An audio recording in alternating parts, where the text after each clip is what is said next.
الرحمن الرحیم۔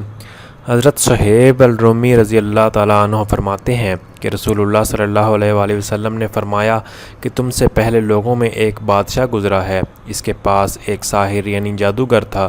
جب وہ جادوگر بوڑھا ہو گیا تو اس نے بادشاہ سے کہا کہ میں بوڑھا ہو گیا ہوں، مجھے ایک ہوشیار لڑکا دیا جائے تاکہ میں اس کو سحر کا علم سکھا سکوں۔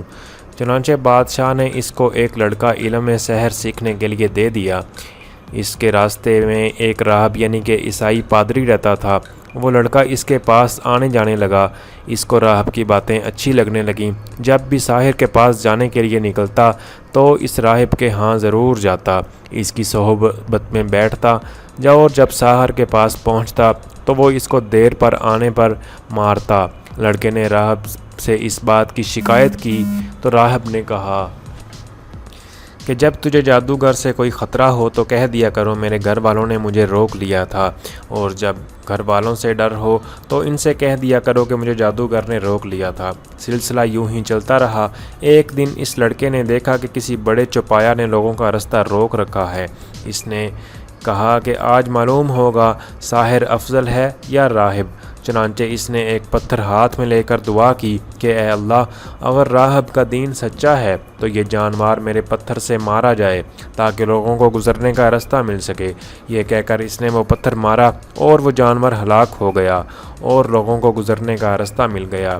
لڑکے نے آ کر راہب کو سارا واقعہ بتایا تو راہب نے اس سے کہا کہ اے بیٹے، آج سے تو مجھ سے افضل ہے۔ میں دیکھ رہا ہوں کہ تو اپنے کام میں انتہا کو پہنچ چکا ہے اور عنقریب تو ایک آزمائش سے دوچار ہوگا۔ اگر تو کسی آزمائش میں مبتلا ہوا تو میرا کسی کو نہ بتانا۔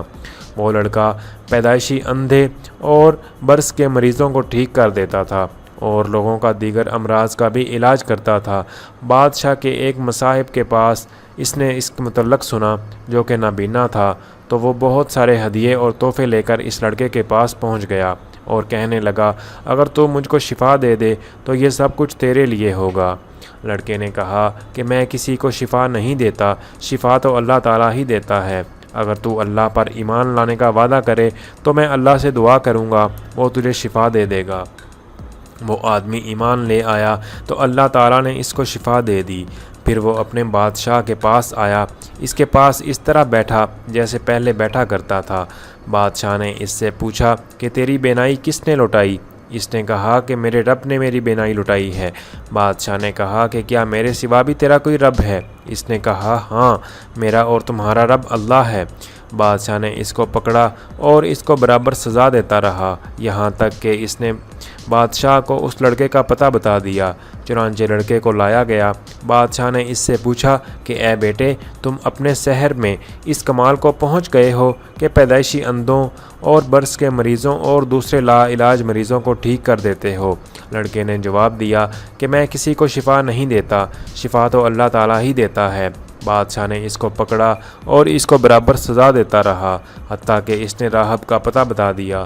چنانچہ راہب کو لایا گیا اور اسے کہا گیا کہ تم اپنے دین سے پھر جا۔ اس نے انکار کیا۔ بادشاہ نے ایک آرا منگوایا اور اس کے سر کے بیچ میں رکھ کر اس کو چیر دیا، اس کے 2 ٹکڑے زمین پر گر پڑے۔ پھر بادشاہ نے اس مصاحب کو لایا گیا اور اس کو بھی اپنے دین سے پھر جانے کا حکم دیا گیا۔ اس نے بھی انکار کیا۔ چنانچہ اس کے سر پر بھی آرا رکھ کر اس کو چیر دیا گیا، جس سے اس کے دونوں حصے زمین پر گر پڑے۔ پھر اس لڑکے کو لایا گیا اور اس کو بھی اپنے دین سے پھر جانے کا کہا گیا۔ لڑکے نے بھی انکار کیا تو بادشاہ نے اس کو اپنی ایک جماعت کے حوالے کر کے کہا کہ اسے فلاں پہاڑ پر لے جاؤ اور اس کے اوپر چڑھاؤ۔ جب پہاڑ کی چوٹی پر پہنچ جائے تو دیکھو، اگر یہ اپنے دین سے پھر جائے تو چھوڑ دو، ورنہ اس کو وہاں سے گرا دو۔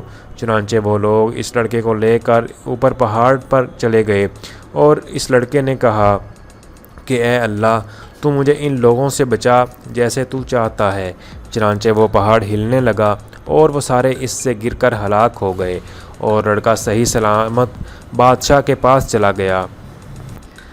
بادشاہ نے اس سے ان لوگوں کے متعلق پوچھا کہ وہ کہاں رہ گئے؟ لڑکے نے کہا کہ اللہ تعالیٰ نے مجھے ان کے شر سے محفوظ رکھا۔ بادشاہ نے پھر اس کو اپنی ایک اور جماعت کے حوالے کیا اور کہا کہ اس کو ساتھ لے جاؤ اور ایک کشتی میں سوار کرو۔ پھر جب سمندر کے بیچ میں پہنچو تو دیکھو اگر یہ اپنے دین سے باز آ جائے تو چھوڑ دو، ورنہ اسے سمندر میں اس کو غرق کر دو۔ چنانچہ وہ لوگ اس کو ساتھ لے گئے۔ لڑکے نے پھر دعا کی کہ اے اللہ اپنی قدرت سے ان لوگوں کے شر سے میری حفاظت فرما۔ چنانچہ وہ کشتی الٹ گئی، سب غرق ہو گئے اور لڑکا صحیح سلامت واپس چلا گیا۔ بادشاہ نے اس سے پوچھا کہ تیرے اصحاب کا کیا ہوا؟ اس نے کہا اللہ تعالیٰ نے مجھے ان کے شر سے محفوظ رکھا۔ پھر اس لڑکے نے خود ہی بادشاہ سے کہا کہ تو مجھے قتل نہیں کروا سکتا جب تک تو میری بات پر عمل نہیں کرے گا۔ بادشاہ نے کہا وہ کیا بات ہے؟ لڑکے نے کہا کہ ایک کھلے میدان میں لوگوں کو جمع کرو اور مجھے کھجور کے ایک تنے پر لٹکا دو، پھر میرے ترکش سے ایک تیر لو اور پھر اس تیر کو کمان کے بیچ میں رکھ کر بسم اللہ کہنا اور چلا دینا، اس طرح میں مر جاؤں گا۔ چنانچہ بادشاہ نے ایک وسیع میدان میں لوگوں کو جمع کیا اور اس لڑکے کو کھجور کے ایک تنے پر لٹکایا، پھر اس کے ترکش سے ایک تیر لے کر اس کی کمان کے بیچ میں رکھا، پھر کہا بسم اللہ رب العالم، اللہ کے نام سے جو اس لڑکے کا رب ہے، پھر اس تیر کو چلا دیا۔ تیر سیدھا جا کر اس کی کنپٹی پر لگا۔ اس نے اپنا ہاتھ کنپٹی پر رکھا جس جگہ پر تیر لگا تھا اور پھر مر گیا۔ اس عجیب واقعہ کو دیکھ کر یک لخت لوگوں کی زبان سے نعرہ بلند ہوا کہ ہم سب اس رب پر ایمان لائے، ہم سب اس لڑکے کے رب پر ایمان لاتے ہیں۔ کسی نے بادشاہ کو جا کر بتایا کہ آپ کو جس چیز کا خطرہ تھا وہ واقع ہو گیا، لوگ ایمان لے آئے۔ بادشاہ بڑا پریشان ہوا اور ارکان سلطنت کے مشورے سے بڑی بڑی خندقیں آگ سے بھروا کر حکم دیا کہ جو شخص اپنے دین سے نہیں پھرے گا اس کو آگ میں جلا دیں گے۔ چنانچہ بہت سے آدمی جلائے گئے۔ اس طرح ایک عورت کی گود میں بچہ تھا، اس کو آگ میں گرنے سے ڈر سے ہچکچاہٹ ہوئی تو چھوٹا سا بچہ بولا کہ اماں جان صبر کرو کیونکہ آپ حق پر ہیں۔ دوستو اگر آپ کون کیا ہے چینل پر نئے ہیں اور چینل سبسکرائب نہیں کیا تو چینل سبسکرائب کر لیں اور بیل آئیکن پہ پریس کر لیں تاکہ آپ کو مزید انفارمیٹیو ویڈیوز ملتی رہیں۔